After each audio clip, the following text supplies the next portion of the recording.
뭐가 부족하다고 자꾸만 뭐를 달래? 그야 사정이 있으니까 그렇죠. 사정? 너넨 너네만 잘 사는 게 중요해? 지금 제 친구들은 다 증여받으면서 편하게 사는데 저 혼자만 아둥바둥 살고 있다고요. 그래서 네 말은 이제껏 열심히 산 엄마 간이며 쓸개며 다 빼먹을 작정이야? 고작 네 주변 사람들보다 잘 살고 싶다는 이유 때문에? 왜 말씀을 그렇게 하세요? 그렇게 증여해준 부모님들은 지금 어떻게 살고 계시는데? 그런 생각은 안 해봤어? 그건 아무튼 여든 이후에는 솔직히 생활비도 많이 필요 없으시잖아요. 생활비가 왜 필요 없어? 아직도 할 게 얼마나 많은데. 그 나이에 뭘 하신다고 그러세요? 다치시면 어쩌려고요? 너한테 내가 병원비라도 내달라고 했어? 다른 부모님들은 자식들이 이렇게 얘기하면 마음 약해져서 다 주신다는데 엄마는 저를 아들로 생각하지 않는 거예요? 이젠 그런 전략으로 바꿨나 보구나. 그것도 다 며느리 머리에서 나온 거냐? 방금 대화 속 주인공 80세 김영순 할머니와 그의 아들 최진철입니다. 김씨 할머니는 80에 접어들자 슬슬 아들에게 재산을 증여해줘야 할지를 고민하고 있었습니다. 김씨의 아들은 김씨가 증여해줄 생각이 없어 보이자 계속 눈치를 보다가 증여에 대한 얘기를 김씨에게 꺼냈습니다. 김씨는 이 문제로 고민이 정말 많았습니다. 그냥 하나뿐인 아들에게 증여를 해주고 자신은 기초연금을 받으며 생활에도 큰 문제는 없을 것 같았습니다. 김 씨는 과거에는 자신보다는 항상 아들이 우선이었습니다. 아들을 낳고 나서 좋은 건 다 아들을 먹이고 자신은 좁은 집에서 살더라도 아들에게만큼은 남부럽지 않은 삶을 살게 해주고 싶었습니다. 하지만 김 씨는 이제는 왠지 그러면 안 될 것 같다는 느낌이 들었습니다. 요새 자식들이 늙고 돈 없는 부모를 누가 돌봐준다고 그래? 보나마나 그 재산 받으면 연락도 안 할걸. 김 씨와 같은 노후된 빌라에 사는 지인은 항상 김 씨에게 경고했습니다.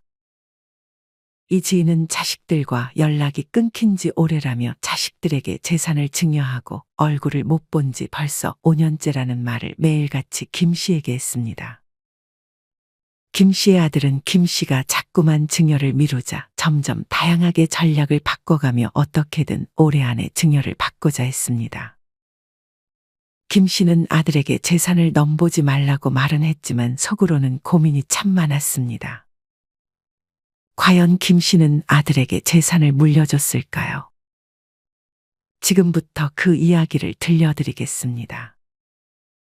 김 씨 할머니는 젊은 시절 요식업을 하는 남편을 만나 결혼했습니다. 남편은 그냥 가게 하나만 하는 것에 그치지 않고 요식 사업으로 발전시켜 나름 성공했습니다.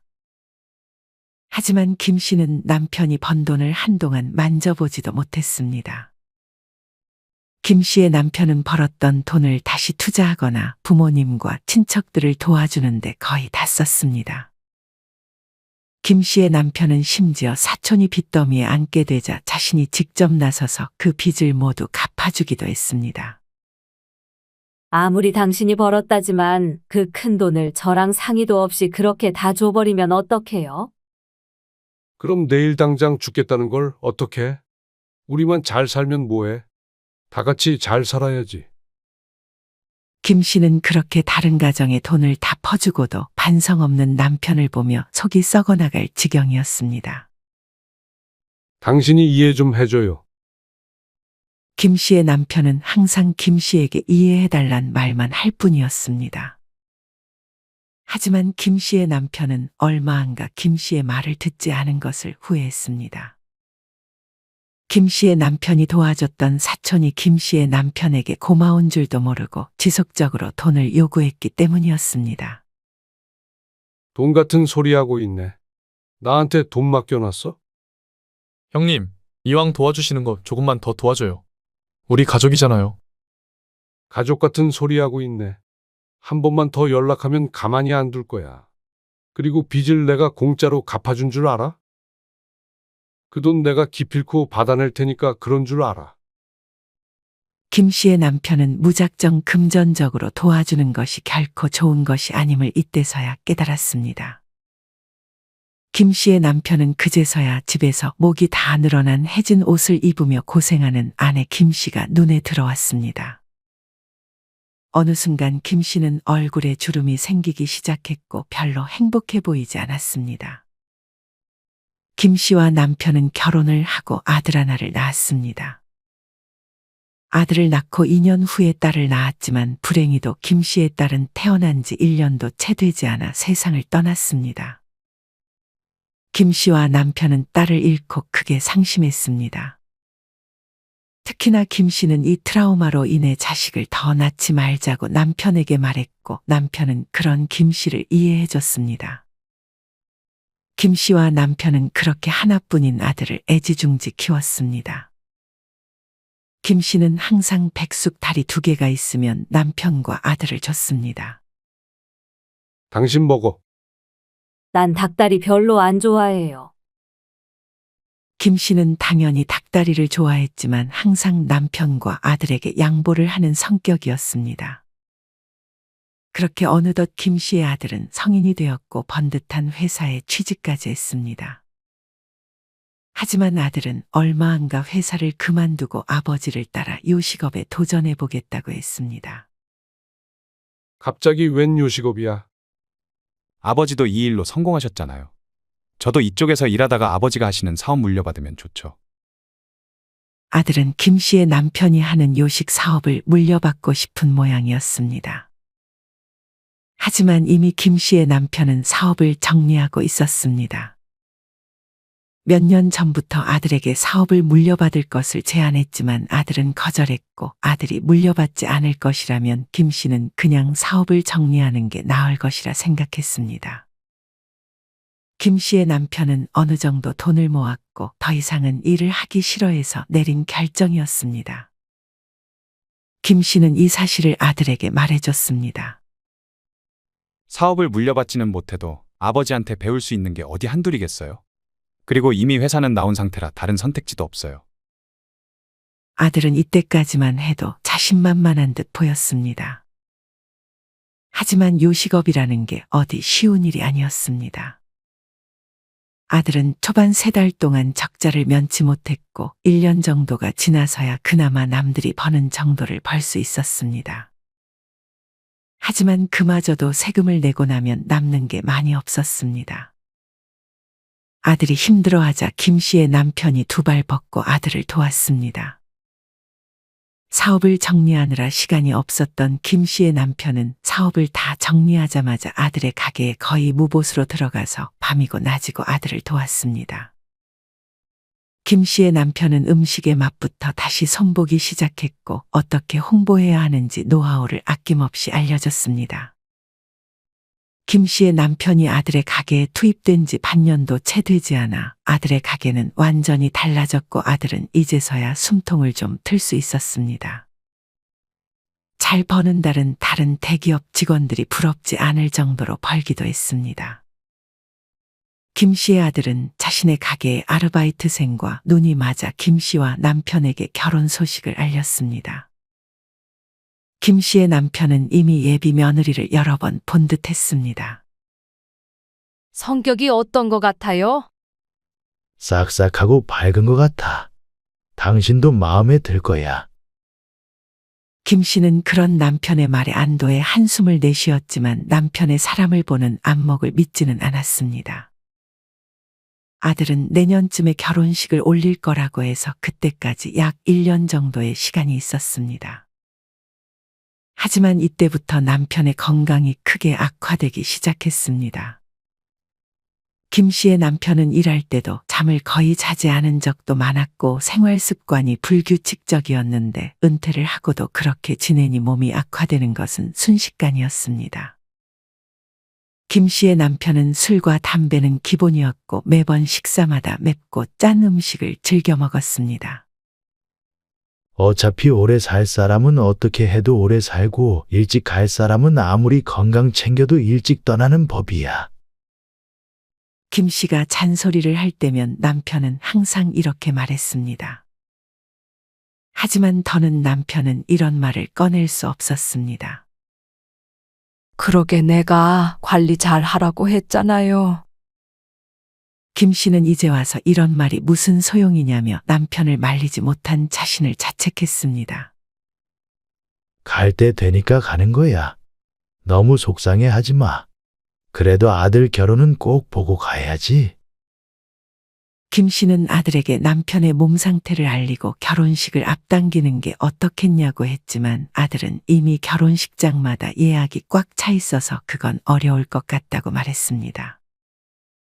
김 씨의 남편은 그렇게 아들의 결혼식까지 악착같이 버텼고 결국 아들의 결혼식이 다가왔습니다. 하나밖에 없는 아들이 결혼을 하자 김 씨와 남편은 눈물을 멈출 수 없었습니다. 자경아, 보고 있니? 네 오빠 드디어 장가 간다. 김 씨는 속으로 먼저 떠나보낸 딸에게도 오빠의 결혼 소식을 알렸습니다. 김 씨는 결혼식 내내 아픈 남편의 손을 꽉 잡았습니다. 김 씨의 남편은 결혼 시작 전까지 아파하다가 결혼식이 시작되자 몸이 나은 듯 아들의 결혼을 축하해줬습니다. 그렇게 결혼식을 마무리하고 남편의 몸 상태는 더욱 악화되기 시작했습니다. 김 씨의 남편은 이전에 사업을 하며 모은 돈으로 김 씨의 명의로 아파트를 해준 상태였습니다. 김 씨는 그 아파트에서 나오는 월세를 받고 있었고 남편과는 원래 살던 곳에서 쭉 살고 있었습니다. 김 씨의 남편은 자신이 모아놓은 돈을 김 씨에게 건넸습니다. 아들도 그 옆에 있었는데 아들은 은근히 혹시나 자기에게 뭔가 증여해주지 않을까 하고 기대한 눈치였지만 김 씨의 남편은 김 씨에게 먼저 많은 재산을 증여했습니다. 그러고는 이내 아들을 부르더니 엄마한테 잘해주라고 부탁을 하며 아들에게도 통장 하나를 건넸습니다. 김 씨에게 준 재산보다는 적었지만 그래도 적지 않은 금액이었습니다. 김 씨의 남편은 그렇게 세상을 떠났습니다. 시간이 흘러 김 씨는 어느덧 80의 나이가 되었습니다. 이 나이에 할머니들은 대개 남편 없이 혼자 사는 할머니들이 많았는데 김 씨도 마찬가지였습니다. 김 씨는 남편이 세상을 떠나자마자 원래 살던 집을 팔고 조금 좁은 집으로 이사를 했습니다. 남편과 살던 집은 넓어서 관리하기도 힘들었기 때문이었습니다. 김 씨는 아들을 거의 1년에 한 번 정도 봤습니다. 심지어 1년에 한 번도 못 보는 애도 있었습니다. 뭐가 그리 바쁜지 이제는 명절에도 손주 핑계를 대며 잘 오지 않았습니다. 김 씨가 80의 나이가 넘어가자 아들은 슬슬 증여에 대한 얘기를 했습니다. 김 씨는 60대, 70대까지만 해도 80 이후의 삶이 피부에 와닿지 않았습니다. 그저 어떻게든 잘 풀리겠지 생각했고 이렇게까지 자신이 오래 살 것이라고 생각도 하지 못했습니다. 자식에게 퍼주고 노후에 버림받는 상속 빈곤층. 김 씨는 신문 기사의 제목을 읽었습니다. 김 씨는 머리 아픈 신문을 다시 접고 TV를 틀었습니다. TV에는 김 씨와 또래로 보이는 할머니와 그의 자식들이 대화를 나누고 있었습니다. TV에 나온 자식들은 아버지가 돌아가시고 엄마만 남게 되자 태도가 달라진 듯 했습니다. 김 씨는 그 장면을 보며 남 얘기가 아니라고 생각했습니다. 김 씨의 아들도 김 씨의 남편이 세상을 떠나자 태도가 달라졌습니다. 그건 며느리도 마찬가지였습니다. 왔어? 잘 지내셨어요? 저번 주에도 봤는데 새삼스럽게 뭘 안부를 묻고 그래? 아들과 며느리는 김 씨의 남편이 살아있을 적에는 자주 찾아와 안부를 물었습니다. 올 겨울 따뜻하게 보내시라고 옷 하나 사왔어요. 며느리도 이때까지는 김 씨와 남편에게 참으로 싹싹했습니다.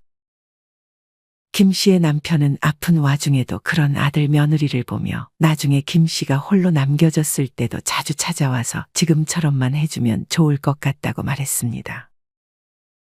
하지만 김 씨의 남편이 세상을 떠나고 아들과 며느리는 김 씨의 집을 거의 찾지 않았습니다.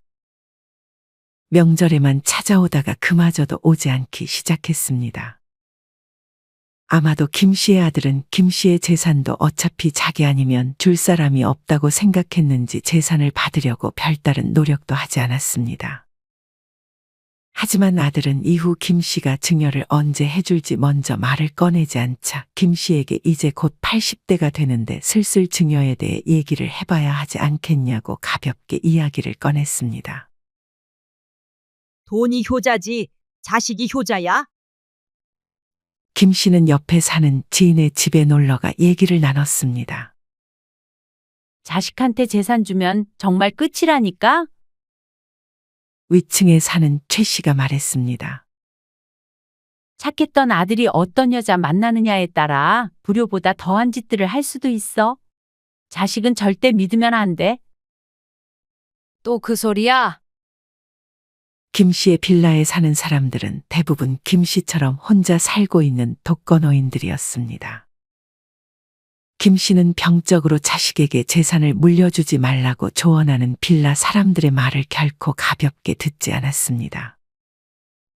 그도 그럴 것이 여기 할머니들도 자식에게 재산을 줬다가 연이 끊기고 이곳으로 와서 혼자 사는 사람들이었기 때문이었습니다. 어머니, 여기 계세요? 순간 익숙한 목소리가 들렸습니다. 진철이냐? 안녕하세요. 김 씨의 아들은 김 씨의 이웃들에게 인사를 건넸습니다. 할 얘기가 좀 있어서요. 먼저 들어가 있어. 곧 들어가마. 김 씨는 이웃에게 인사를 건네고 자기 집으로 다시 들어갔습니다. 무슨 할 얘기가 있길래 수다 떠는 시간을 방해해? 그게 아들은 뜸을 들이더니 말을 이어갔습니다. 생각을 해봤는데요.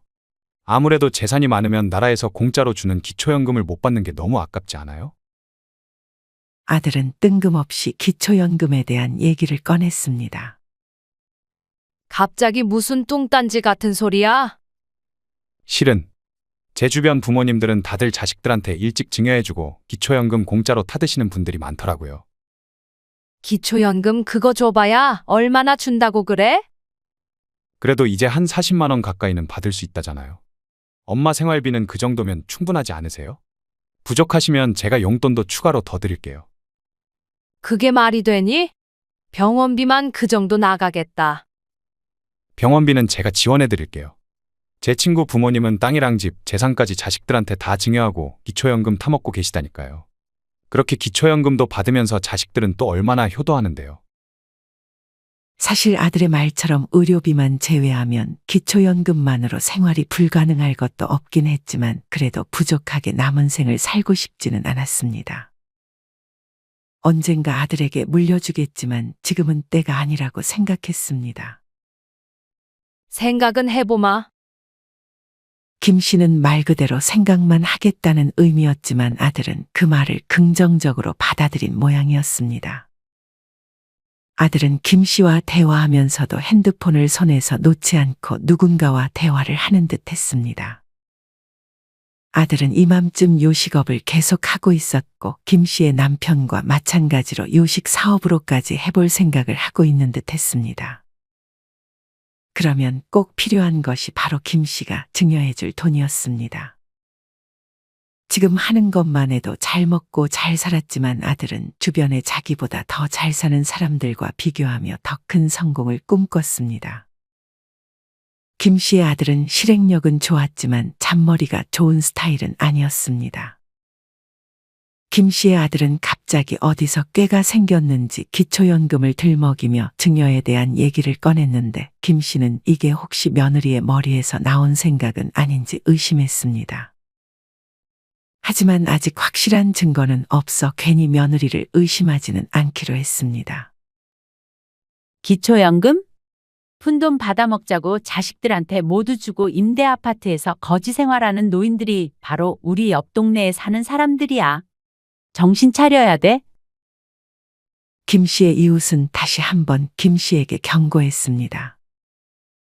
잘하는 자식들도 있지만 그렇지 않은 자식들이 많은 것도 부인할 수 없지. 근데 자식이 그렇게 한다고 누구 탓할 필요도 없어. 어차피 우리가 다 자식 똑바로 키우지 못한 대가야. 그냥 본인들 인생은 본인들이 알아서 살라고 해야 돼. 이걸 잊고 사는 게 제일 한심한 노인들이라고. 자식이 착해도 지 살기가 힘드니 부모까지 챙길 시간과 돈이 없지. 옛날과는 시대가 바뀐 것을 인식해야 편하게 살아갈 수 있는 거야.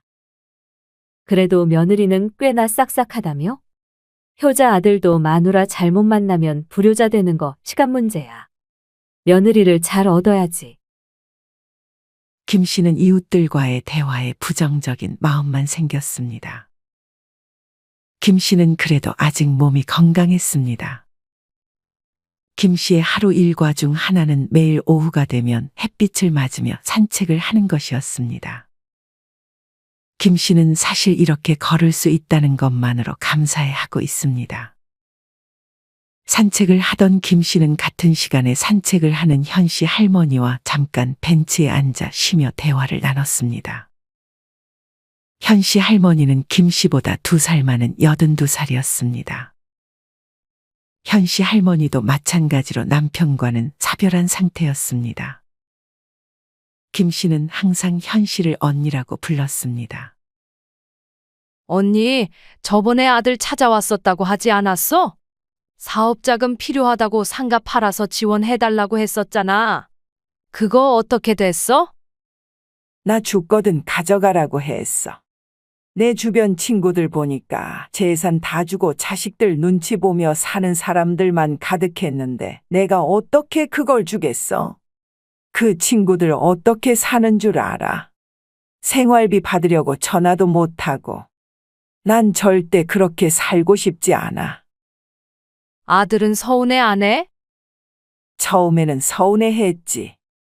대신에 나이 들어서 너희한테 부담 주지 않고 내 노후는 내가 완벽하게 책임진다는 뜻을 분명히 전했어.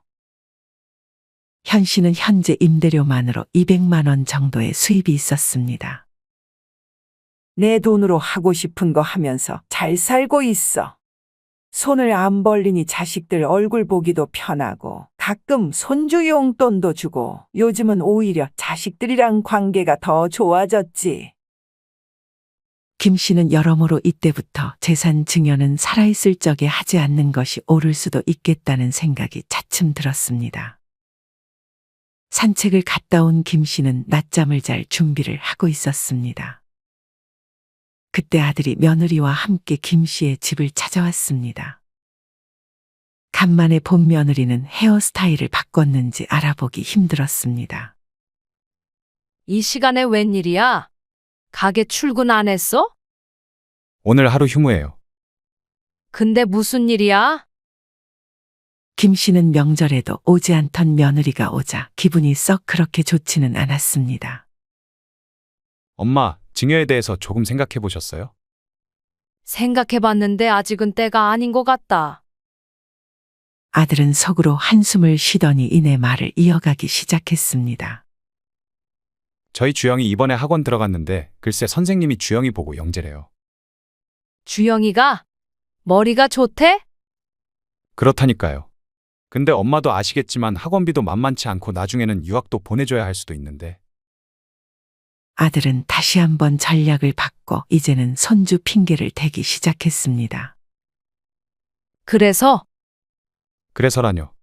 주영이가 남도 아니고 엄마 손주잖아요. 내 손주인 건 맞는데 너네 자식 아니야? 거리감 느껴지게 왜 그러세요?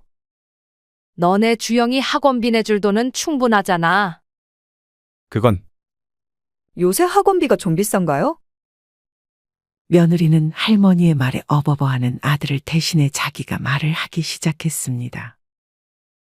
아마 이 아이디어도 다 며느리의 머리에서 나온 아이디어인데 자기 남편이 말을 잘 못하고 있자 답답해서 말을 대신하는 것 같았습니다.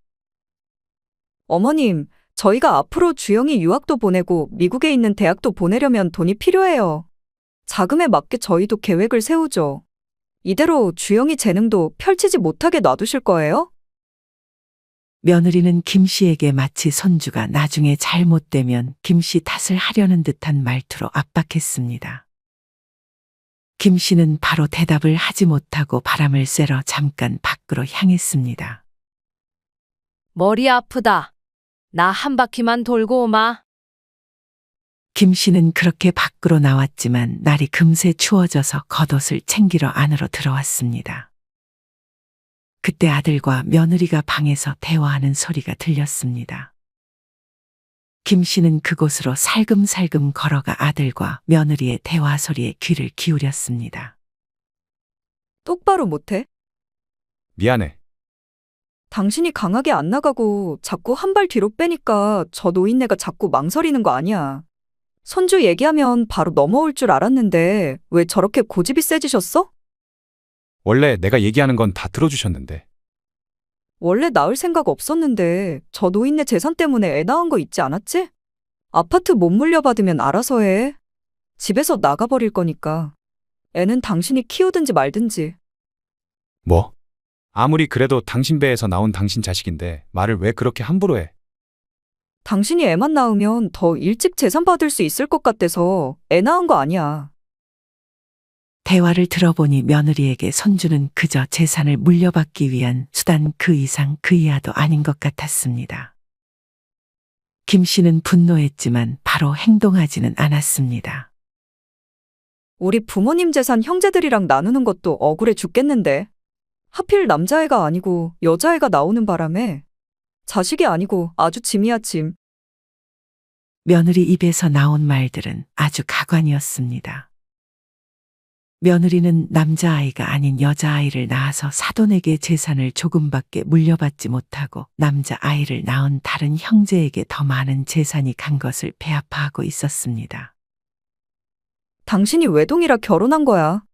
당신 나 꼬실 때 외동이라 재산 다 물려받을 거라며 꼬시지 않았어? 그건 맞지. 이제 나도 더 이상은 못 참아. 올해 안에 증여 못 받으면 그땐 이혼할 테니까 그런 줄 알아. 이혼. 자기야, 왜 또 그래? 내가 어떻게든 엄마 마음은 돌려놓아 볼게. 저 머저리 같은 놈. 김 씨는 자신도 모르게 아들의 욕을 했습니다. 아들은 자기 마누라에게 콩깍지가 씌어도 단단히 씌인 모양이었습니다. 가서 정신 차리라고 물 한 바가지라도 뿌려주고 싶은 마음이었습니다. 이후 며느리는 화가 나 먼저 집으로 돌아갔고 김 씨는 아무것도 못 듣고 산책을 갔다 온 척 다시 집 안으로 들어갔습니다. 엄마, 저 정말 한 번만 도와주세요. 사실 결혼할 때 제가 엄마 아파트는 제 거라고 말하면서 결혼한 거예요. 와이프가 저한테 사기 결혼이라면서 이혼하재요. 저 이렇게 이혼하게 놔두실 거예요? 정신 좀 차려라. 저런 여자랑 계속 살고 싶어? 저한텐 제 가정이 전부예요. 평생 늙어서 엄마처럼 혼자 지내고 싶지도 않다고요. 김 씨는 아파트는 조금 더 고민이 필요하다며 일단 아파트에서 받고 있는 월세의 절반을 아들에게 주겠다고 했습니다. 이렇게라도 하지 않으면 아들은 절대 돌아가지 않을 작정을 한 것 같았기 때문이었습니다. 김 씨는 그렇게 아들을 돌려보냈습니다. 사실상 그 돈을 김 씨는 다 쓰지도 못하고 있어서 아들에게 준다 한들 김 씨에게 큰 문제가 되지는 않았습니다. 김 씨는 낮잠을 자기는 글렀다 생각하고 복잡한 마음에 다시 한번 밖으로 나갔습니다. 그거 알아? 이번에 서울에서 단둘이 살던 80대 자매 중 한 명은 숨진 채로 한 명은 탈진 상태로 수일간 방치가 됐대. 지나가던 할머니가 김 씨에게 말을 걸었습니다. 가족도 없었대? 조카가 있었는데 매일 연락한 건 아니었나 봐.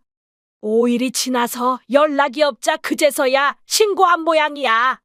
조카가 아니었다면 언니 생명도 위태로운 상황이었는데 그나마 다행이지.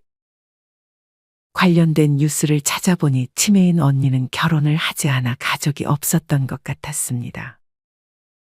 그리고 기초생활보장수급자 신분이 된 것으로 나와 있었습니다. 숨진 동생은 3층짜리 빌라 건물을 소유할 정도로 재력이 있는 모양이었습니다.